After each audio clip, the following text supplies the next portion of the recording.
Hello everyone, welcome to Tagi academy. हम लोग पिछले लेक्चर में क्या देखे थे? Introduction to heart and layer of heart.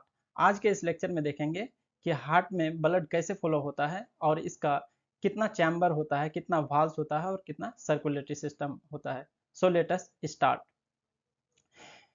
Interior of heart. Heart का ये जो देख रहे हैं आप, ये इंटीरियर व्यू है। हार्ट अंदर से ऐसा दिखता है, ठीक है। Heart has 4 chamber, 2 atria and 2 ventricles. ठीक है, हार्ट का टोटल कितना चैम्बर है? 4 चैम्बर है, 2 एट्रिया और 2 वेंट्रिकल्स।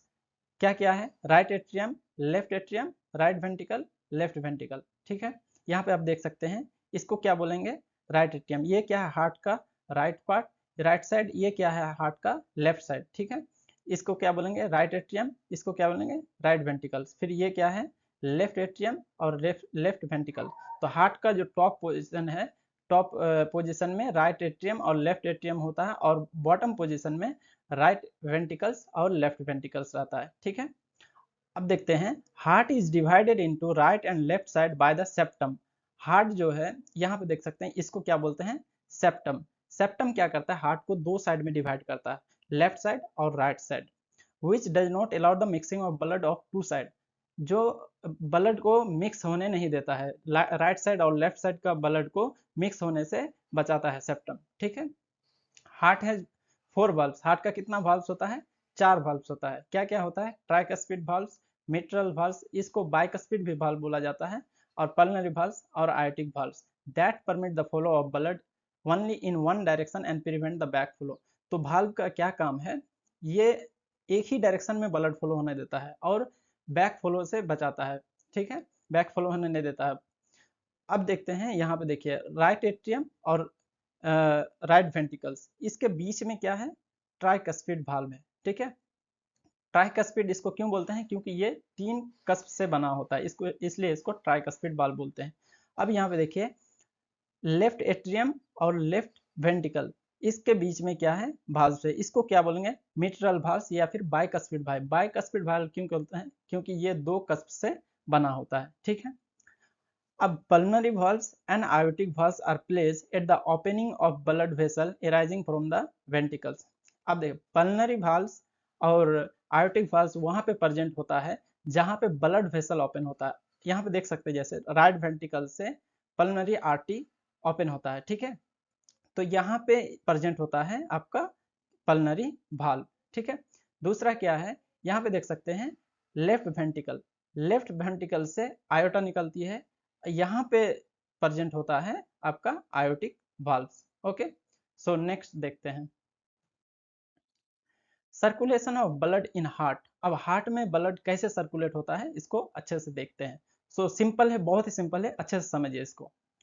सुपेरियर वेना केवा, देखिए, हमारे बॉडी में जो डीऑक्सीजनेटेड ब्लड है, अपर पार्ट ऑफ द बॉडी, जो बॉडी का ऊपर पार्ट है, उसका जो डीऑक्सीजनेटेड ब्लड है, वो सुपेरियर वेना केवा के थ्रू राइट एट्रियम में आएगा।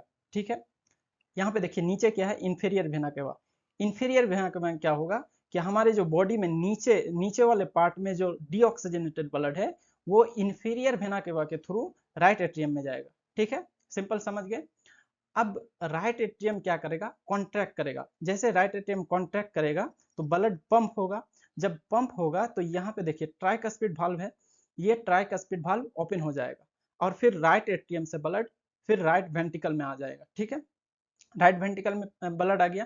अब ये क्या होगा? फिर जब राइट वेंट्रिकल कॉन्ट्रैक्ट करेगा तो ब्लड पंप होगा, तो फिर यहाँ पे क्या है? Pulmonary valve. पल्मनरी वाल्व है, पल्मनरी वाल्व ओपन होगा तो ये पल्मनरी आर्टरी में ब्लड चले जाएगा। यहाँ पे देख रहे हैं पल्मनरी आर्टरी, यहाँ पे ब्लड जाएगा, चले जाएगा। पल्मनरी आर्टरी, यहाँ पे देखिए, ये क्या है? Pulmonary artery. पल्मनरी आर्टरी के थ्रू कहाँ पे जा रहा है? लंग्स में जा रहा है। तो लंग्स में क्या होता है? देखिए, हम ये क्या है? डीऑक्सीजनेटेड ब्लड लंग्स में गया। अब लंग्स क्या करेगा? डीऑक्सीजनेटेड ब्लड जो होगा उसको ऑक्सीजनेटेड ब्लड में कन्वर्ट करेगा। डीऑक्सीजनेटेड मतलब ऑक्सीजन पुअर ब्लड, ऑक्सीजनेटेड मतलब ऑक्सीजन रिच ब्लड। ठीक है, तो डीऑक्सीजनेट लंग्स क्या किया? डीऑक्सीजनेटेड ब्लड को ऑक्सीजनेटेड ब्लड में कन्वर्ट किया। ठीक है, उसके बाद फिर पल्मनरी वेन के थ्रू लेफ्ट एट्रियम में आ जाएगा। यहाँ पे देख सकते हैं आप, पल्मनरी वेन के थ्रू लेफ्ट एट्रियम में आ गया। फिर लेफ्ट एट्रियम जब कॉन्ट्रैक्ट करेगा तो ब्लड पंप होगा। पंप होगा तो मिट्रल वाल्व क्या होगा? ओपन हो जाएगा। तो फिर ये क्या हो जाएगा, लेफ्ट वेंट्रिकल में आ जाएगा। और वाल्व का क्या काम है, वो प्रिवेंट करता है बैक फ्लो को। मतलब अगर लेफ्ट एट्रियम से लेफ्ट वेंट्रिकल आ गया तो वो वाल्व क्या हुआ, बंद हो जाएगा, फिर लेफ्ट वेंट्रिकल से लेफ्ट एट्रियम नहीं घूम के जाएगा। वही वाल्व का वही काम है कि वो प्रिवेंट करता है बैक फ्लो को, ठीक है। अब क्या हो गया, लेफ्ट वेंट्रिकल में आ गया। अब यहाँ पे एरो देख सकते हैं, लेफ्ट वेंट्रिकल जब कॉन्ट्रैक्ट करेगा तो यहाँ पे ये क्या होगा, ये आयोटिक वाल्व, ये यहाँ पे देख सकते हैं aortic valve. Aortic valve open होगा, आयोटिक वाल्व जब ओपन होगा तो ये यहाँ देख सकते हैं आयोटा, आयोटा के थ्रू पूरे बॉडी में ब्लड फ्लो हो जाएगा। तो ये था सिंपल ब्लड सर्कुलेशन हमारे हार्ट में कैसे होता है। तो यहाँ पे देख सकते हैं आप, यहाँ क्या है, सुपेरियर वेना केवा, सुपेरियर वेना केवा से क्या हुआ, lower part of the body से, नहीं अपर पार्ट ऑफ द बॉडी से डीऑक्सीजनेटेड ब्लड आया। इंफीरियर वेना केवा से lower part of the body से डीऑक्सीजनेटेड ब्लड आया। फिर कोरोनरी साइनस, कोरोनरी साइनस में क्या होता है कि जो ब्लड का खुद का डीऑक्सीजनेटेड ब्लड होता है वो कोरोनरी साइनस के थ्रू राइट एट्रियम में आता है। तो superior vena cava, inferior vena केवा और कोरोनरी साइनस सारा डीऑक्सीजनेटेड ब्लड कहाँ लाया, राइट एट्रियम में। अब राइट एट्रियम जब कॉन्ट्रैक्ट किया तो फिर ट्राइकस्पिड वाल्व ओपन हुआ, फिर ये क्या गया, राइट वेंट्रिकल में गया। फिर राइट वेंट्रिकल जब कॉन्ट्रैक्ट किया तो पल्मनरी वाल्व के थ्रू पल्मनरी वाल्व ओपन हुआ, पल्मनरी आर्टरी में गया। फिर पल्मनरी आर्टरी डीऑक्सीजनेटेड ब्लड में को लेके लंग्स के पास गया। लंग्स क्या किया, डीऑक्सीजनेटेड ब्लड को कन्वर्ट किया ऑक्सीजनेटेड ब्लड में। फिर वो पल्मनरी वेन में भेज दिया, पल्मनरी वेन के थ्रू लेफ्ट एट्रियम में आया। फिर लेफ्ट एट्रियम जब कॉन्ट्रैक्ट किया तो बाइकस्पिड वाल्व ओपन हुआ तो फिर लेफ्ट वेंट्रिकल में आया। फिर लेफ्ट वेंट्रिकल कॉन्ट्रैक्ट हुआ तो आयोटिक वाल्व ओपन हुआ और आयोटा के थ्रू पूरे बॉडी में ब्लड पहुंच गया, ठीक है। समझ गए, ब्लड सर्कुलेशन बहुत ही सिंपल है, इजी से समझ सकते हैं आप, ठीक है। अब देखते हैं नेक्स्ट। देखिए जितना भी हम लोग पढ़े ना अभी, उसको बस लैंग्वेज में यहाँ अच्छे से लिखे हैं, जो भी बोले हैं बस उसको यहाँ पे लिखा हुआ है। Blood circulation through the heart, ठीक है। Right side of the heart deoxygenated, right side में क्या था, डीऑक्सीजनेटेड ब्लड का फ्लो होता था, ठीक है। तो deoxygenated blood flow, deoxygenated blood from the body enter to the right atrium through two large veins, the superior vena cava from the upper body and the inferior vena cava from the lower body। तो superior vena cava के through upper part of the body से deoxygenated blood right atrium में आया। फिर inferior vena cava से lower part of the body से deoxygenated blood right atrium में आया। फिर as the right atrium contract blood is pump through the tricuspid valve into the right ventricles. फिर right atrium contract करके फिर तब फिर ब्लड पंप होके किसमें, राइट वेंट्रिकल में गया। फिर right ventricle then pump blood through the pulmonary valve into the pulmonary artery. फिर राइट वेंट्रिकल से पल्मनरी आर्टरी में गया। फिर pulmonary artery carry the deoxygenated blood to the lungs which where it picks up the oxygen and release the carbon dioxide। Pulmonary artery के through lungs में गया और lungs में क्या हुआ, ये ऑक्सीजन को लिया और कार्बन डाइऑक्साइड को छोड़ा, मतलब वही डीऑक्सीजनेटेड ब्लड कन्वर्ट हुआ ऑक्सीजनेटेड ब्लड में, ठीक है। अब देखते हैं next.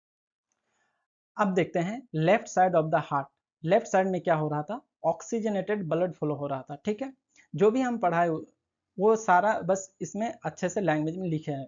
After oxygenation in the lungs oxygen rich blood return to the left atrium through the pulmonary vein. जब डीऑक्सीजनेटेड ब्लड लंग्स में आया तो ये ऑक्सीजनेटेड ब्लड में कन्वर्ट हुआ। कन्वर्ट होने के बाद ये पल्मनरी वेन के थ्रू लेफ्ट एट्रियम में आ गया, ठीक है, simple. As the atrium contracts, जब एट्रियम कॉन्ट्रैक्ट किया तो blood passes through the mitral और bicuspid valve into the left ventricle. फिर वो मिट्रल वाल्व के थ्रू लेफ्ट वेंट्रिकल में आ गया। अब क्या हुआ, the left ventricle pumps the blood through the aortic valves into the iota which distribute oxygenated blood to the entire body। Left ventricle blood को पंप करके आयोटिक वाल्व ओपन हुआ। आयोटिक वाल्व ओपन हुआ तो iota के through पूरे body में oxygenated blood चले गया, ठीक है। This cycle continuously ensure that the body's tissue receive oxygenated blood and that carbon dioxide and other waste are remove via the lungs. ये जो कंटिन्यूस ये जो पूरा ब्लड का सर्कुलेशन है ये इंश्योर करता है कि पूरे बॉडीज का जितना भी टिश्यू है उसको ऑक्सीजनेटेड ब्लड मिले और जो भी कार्बन डाइऑक्साइड है और अदर वेस्ट है उसको रिमूव करे लंग्स के थ्रू, ठीक है। अब देखते हैं blood supply and venous drainage of heart. ठीक है, हार्ट क्या क्या पूरे बॉडी को ब्लड पहुंचाया, लेकिन हार्ट का खुद का तो काम है, खुद का फंक्शन है, तो उसको भी तो ब्लड चाहिए ना। तो हार्ट को कौन ब्लड देगा? हार्ट को ब्लड कोरोनरी आर्टरी देगा। ठीक है, तो the coronary artery supply blood to the heart. अब कोरोनरी आर्टरी कितना होता है? राइट कोरोनरी आर्टरी और left coronary artery. Coronary artery क्या है? आयोटा का ही ब्रांच है। यहाँ देख सकते हैं ये क्या है, आयोटा, यहाँ क्या है, coronary, left right coronary artery, left coronary artery. ठीक है, the coronary artery branch off from the aorta. There are two main coronary artery, right coronary artery and left coronary artery. ठीक है, राइट कोरोनरी आर्टरी हार्ट के right side में रहता है, left coronary artery heart के left side में blood supply करता है। ठीक है, heart receive 5% of the blood pump from the heart.